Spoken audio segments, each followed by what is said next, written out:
home, they are missing this panel. This is going to be the best panel ever. Hello. Okay, thank you all so much for being here. Thrilled that you're all with us right now inside the female gaze. And I'd like to introduce our wonderful panelists that we have here. We have Courtney, editor-in-chief of Design News Now.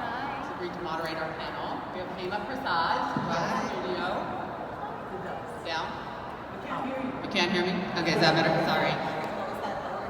That's a good idea. Abby, would you mind closing the door? Thank you so much. And we have Lois, artist, who has her beautiful ceramics and photography on display in the front room. And we have César, Giraldo, another designer. So the topic of today is called If Women Ruled the World, a subject that is very close to my heart, and a lot of our hearts, it turns out, as we talk about it. So I'm not talking about just like taking over the patriarchy and having to act like men. I mean, what if from the beginning of time, women ruled civilization instead of men? What would the world look like? Would buildings be round and wide and spacious instead of skyscrapers? Would war exist? I can tell you as somebody who has grown humans inside of me, anyone mother who's gone through pregnancy, childbirth, and childbearing is very unlikely to send their child to be killed. And would money exist? All of these questions are what I love to lay in bed at night and think about. Back in the old days in Spring Market, they would sometimes give the panelists some homework, and I thought this would be really fun to ask. Originally it was 3 women designers, but then when my mother's generation says, oh, you're a man hater, I decided I had to put a man on the panel. And César is such a wonderful designer, has such a beautiful relationship with women and his perspective to see the world, so we're thrilled to have him here. And please enjoy. Yeah. Hi, everyone. How's your spring market going? Good. Awesome. Welcome to the Art Wolf Gallery. We're very excited to have you. Like you said, I'm Courtney. I'm the editor-in-chief of Design News Now. My favorite part about what I do is stuff like this, getting to talk to super brilliant minds and give them another round of applause because this is a big topic and I'm excited to just kind of scrape the tip of the iceberg with each of them on this one. So to start, I want to ask each of you, who were your earliest and strongest female influences? For me, can you hear me? For me, it's super cliche, but my mom and my grandmother, they were both single moms. My grandmother had 12 children that she raised alone. And then my parents divorced super early, so my mom raised us for a while until she got remarried. So definitely my mom and my grandma. And how does their influence impact you and your work today? Well, we had no patriarchy, ever. It was like, get up and work, do stuff. Like, there was no, and even my dad, he was like, your brains are all you have. So you need to work, you need an education, you're no different from a boy. We're immigrants, get yourself educated and work. So I didn't grow up with any kind of patriarchy, ever. Great answer. Lois? Same here, the woman in the family and the woman all around us. I'm from Jamaica originally. And we consider some of the strongest women you can ever imagine. I mean, we're strong everywhere. But like your grandmother, my grandmother had 12 children. And before, they just kept it. They had so many children, but they were farmers at the same time. They were independent, and their partners were always supportive. They had that sort of supportive system. And so they've influenced my life. So I've always been independent and a go-getter. I want to see the world, I'm going to go see the world. I don't know how it's going to happen, but it's going to happen. And so I've always lived with that sort of strength, that inner strength that I know that I have, and that's from generation to generation to generation. So all the women around me and all the women in my family. César, did your grandma also have 12 children?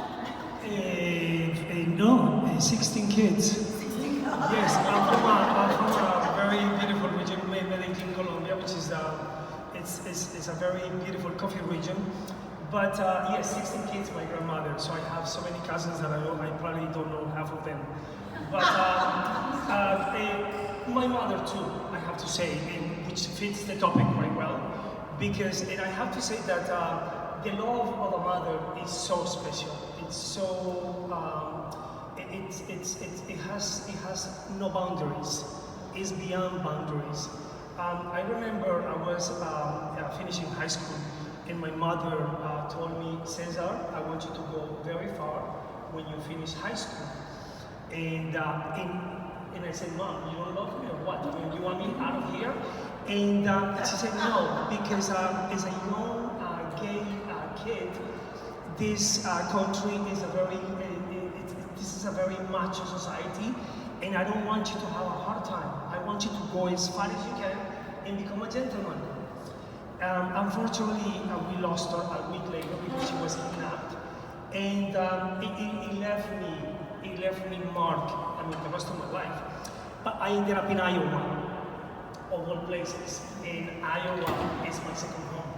But yes, my mother, I have to say, the love of mothers, they're so strong, they're so special, the grandmothers, and yes, the world must be ruled by women, so thank you.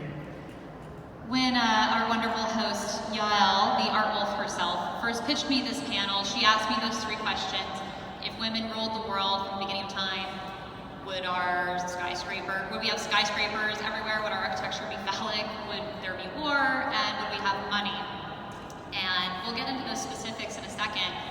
But I was thinking about the through line between those points, and what they're really calling into question is how we spend our time and what we value. So I want to know from each of you what you think is something that we societally undervalue.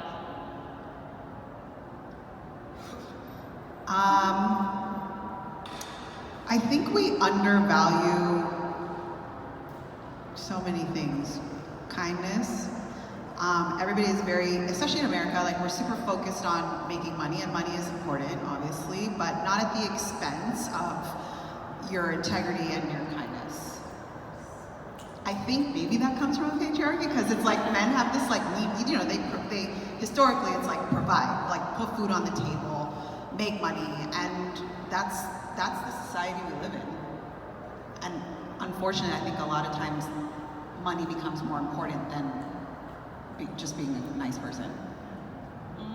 I would say the importance of harmony and balance. I feel once we see how much we need each other and how much balance creates everything, makes everything thrive, then it would make a big difference. You know, and I can go back to something like a bee and see how this tiny creature makes such a big impact in everything. So harmony and balance for me would be the key thing. As the topic obviously allows us to say this, I think we undervalue very much that women are not paid equally with, you know, the equal pay to me is crazy. That women are being underpaid. We're in 2024. It needs to, it cannot be a topic anymore. That, I think, to me, is huge. Amen. Yes. So as it pertains to time and resources, if those 2 things were no object, what would you spend more time doing in both your personal life and in your business? Who, me? All 3 of you. That's like a very luxurious question to ask. Exactly, yeah. I think I will spend more time. I had an amazing mentor for 10 years, and we used to meet twice a week. And to me, that was huge, that moment to spend, to really take the time to spend that time, because it gave me wings to fly with no fear. And if right now, of course, I wish I can buy time, but it's unfortunate. Of course, we all have very busy lives, but I am sort of like wishing that I can go back and spend that time with a mentor. And it's someone that I will always treasure and keep in my heart. So I probably will do that again. In time, could you say the question again? No constraints, no budget constraints, no time constraints. What would you do more of, both in your personal life and also in your business? I think I would do almost what I'm doing today. It's a rat race, but I always try to create some sort of balance, like, yes, this needs to be done. I always spend time with people I love, no matter what's going on. I always, in each day, take time to be still. That's so important to me when I wake up. Like, I don't think I would change much, to be honest. I would like to see more change in general in everyone, but it would be really, I think I would do something similar to what I do. How can we all be more like Lois? Yeah! Very jealous. No, it's just so important. Like, that sort of, I talk about harmony and balance, it's what gives me strength every day. And I feel like growing up in Jamaica, I'm going to credit Jamaica because there's something special about the vibration in the land. It just puts you in harmony with everything. And I always take that with me. So yes, I don't think I would change much. I would probably just do more of it. Yeah. I have my answer. If I had more time in my personal life, I would cook more. I think I've lost sight of doing things with my hands a lot. Like just like I'm, drawing, painting. Not that I'm not this, but I do enjoy the act of cooking. I just feel like it's such a you need time to do it properly with intention, with love, and I don't like this like rushed 30-minute meal lifestyle that we have. And so I would start cooking at 4 o'clock and have like a nice meal for my family ready by like 6:30 and light candles, and I would make like that food experience like much more intentional for me and my husband and kids. And then in our business, I think I would spend more time developing our team. I try to carve out literal time for them every week because I think if you're not teaching other people how you have achieved success, then you're just not leaving any legacy or leaving the world necessarily in a better place. And so I think I would definitely try to carve out more time for sort of just teaching them how, because our team is all female too, and it's not just like how to source, how to design, it's like how to run a business, how do we handle the money, how do you do a P&L, like all these things that are actually very valuable to up and coming designers who want to have their own business. We'll get back to that in a minute, put a pin in that. So I do want to talk about design and aesthetics because that's what we all do. I recently interviewed the architect Kevin Irvin Kelly, if anyone knows who that is, of Shook Kelly. And if you don't know them, you probably interacted with their stuff because they design your local grocery stores. And we talked at length about the human research that they put into their projects to design better grocery stores. And one of the things that kept coming up was how men and women shop differently in the grocery store.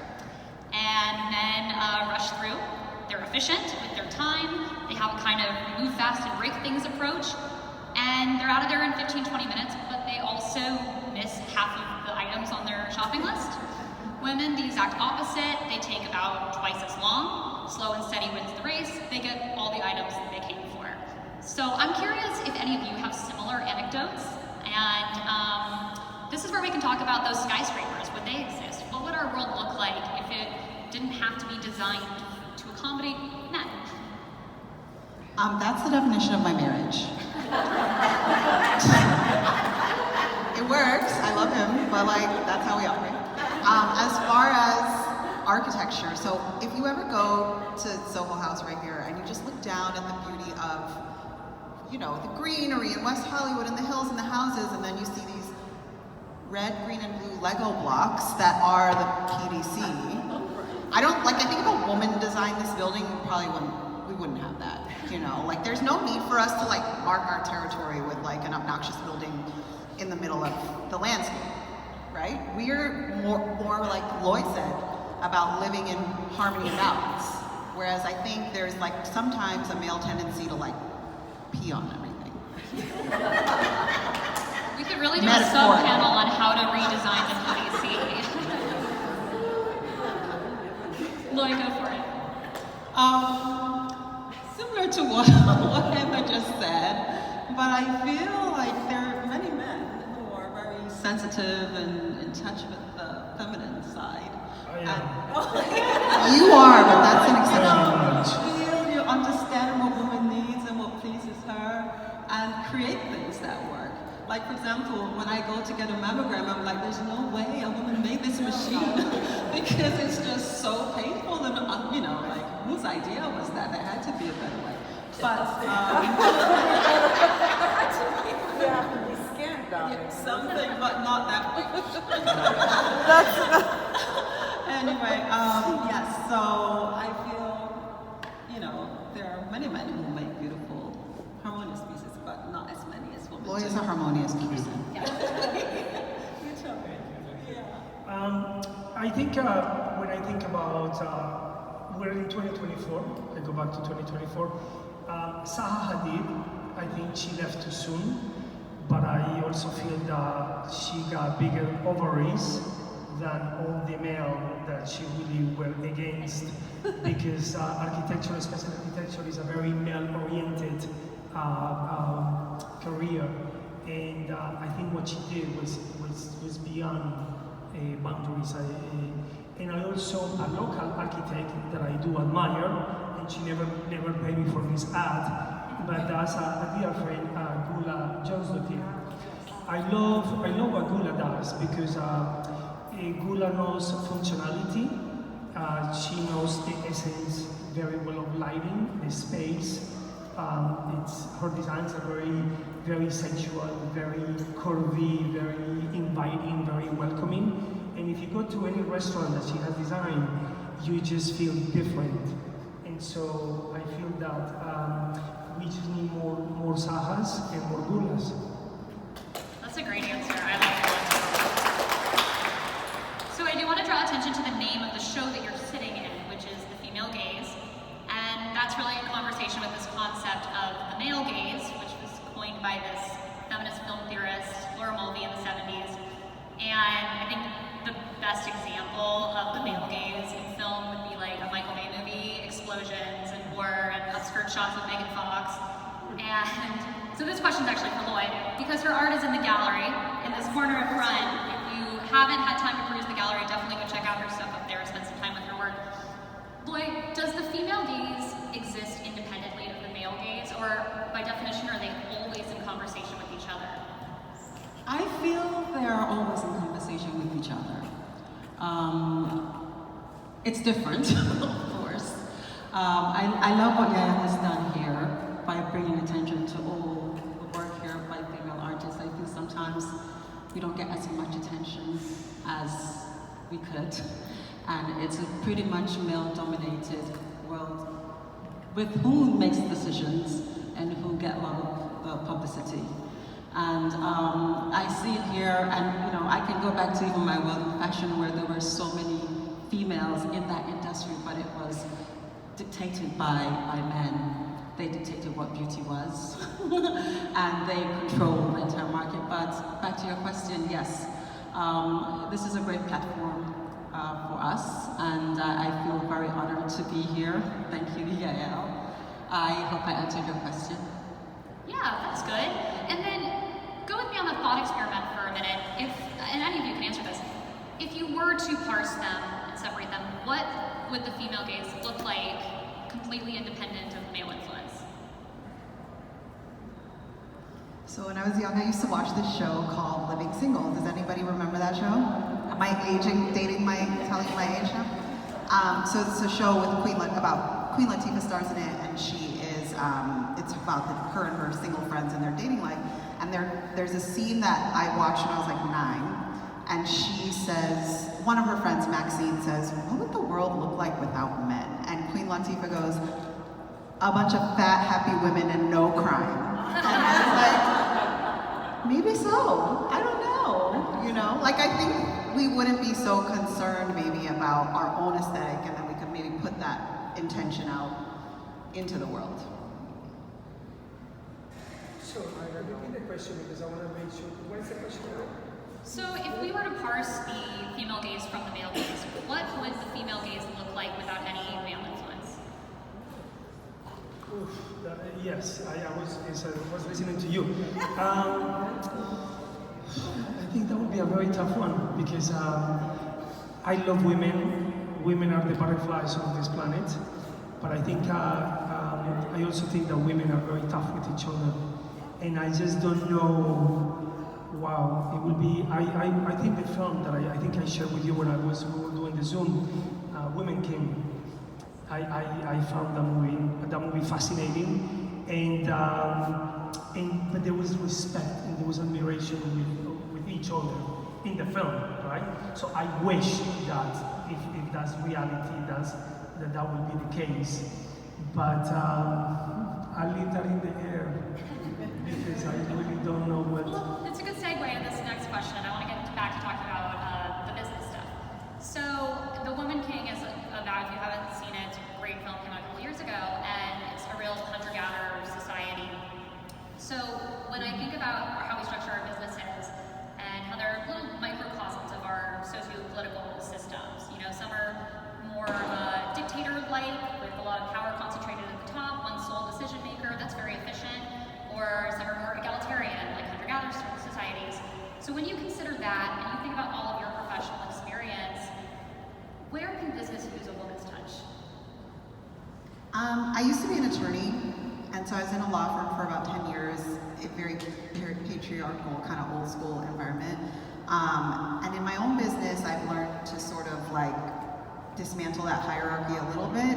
I think it's all based on ego, and I think when you take the ego out of business and just focus on like what each person can contribute for the betterment of the business, and also in making everybody feel like they have a stake, I think that your business succeeds. And so that's sort of what I try to do. Like, I have a weekly team meeting, and I try to tell everybody, like, there's me, because I'm the owner of the business, but then all of you are kind of like equal. We're not telling each other what to do. Nobody's like delegating for the sake of like, well, that's not my job. It's more like, we have 10 things to get done. Who has the capacity to get them done in the most efficient manner? So I like to think about things that way. I'm not sure that the male ego sometimes, or people's ego in general, but we're talking about men and women, so let's just say it, like, sometimes the male ego doesn't allow for that kind of leadership because they need to feel in charge. I feel every industry just needs to have more female leaders. I think women have a different approach to processing things, a more intuitive and holistic approach to dealing with things, and I think it would help having less conflict in general in every industry to have just more leaders. Have them as leaders. Yeah. But we need men. We always need men. Well, we have César. Yeah. Yes. In my mix. Yeah, we'll be extinct without them. Yes, I agree with you both. I think women are much more inclusive, way more than men, I think. And they know how to collaborate much better. I feel that too. And we need a president as a woman. I mean, it's crazy that this country hasn't had a president as a woman.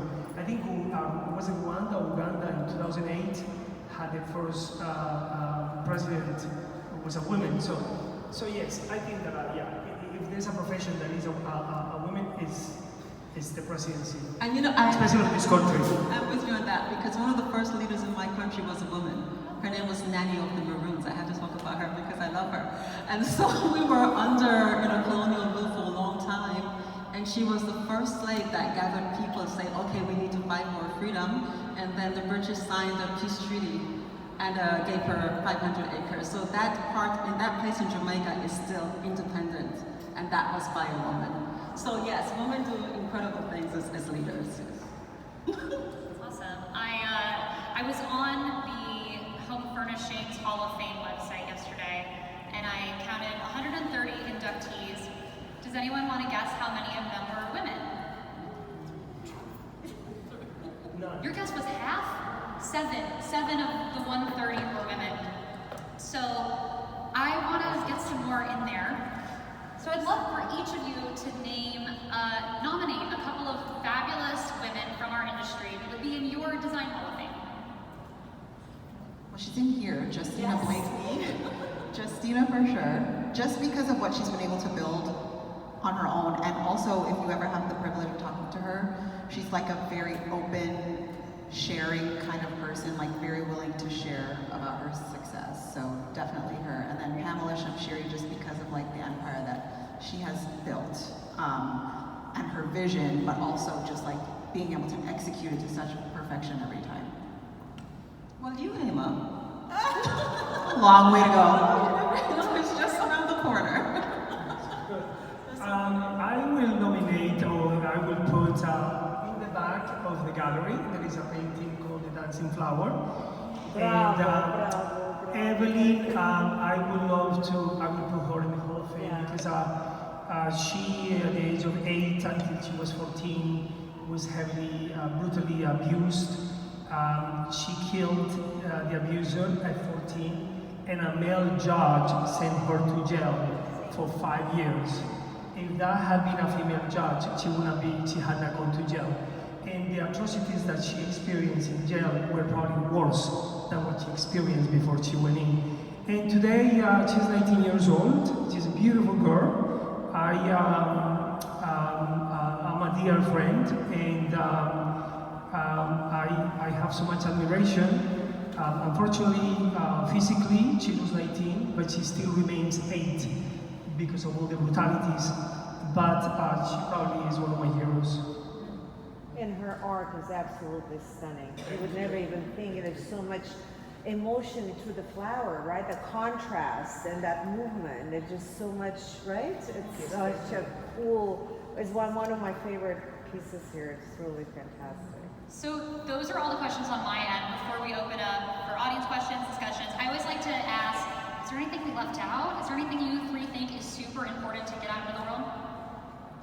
Yes. I think that this gallery should stay here forever, and we think that no rent should be paid for this gallery. and I think that we should do a big cash cow, so yeah, I can pay the rent on a monthly basis, and that we can have this beautiful space with this amazing art, all by women. I think it's amazing. We need this gallery. So.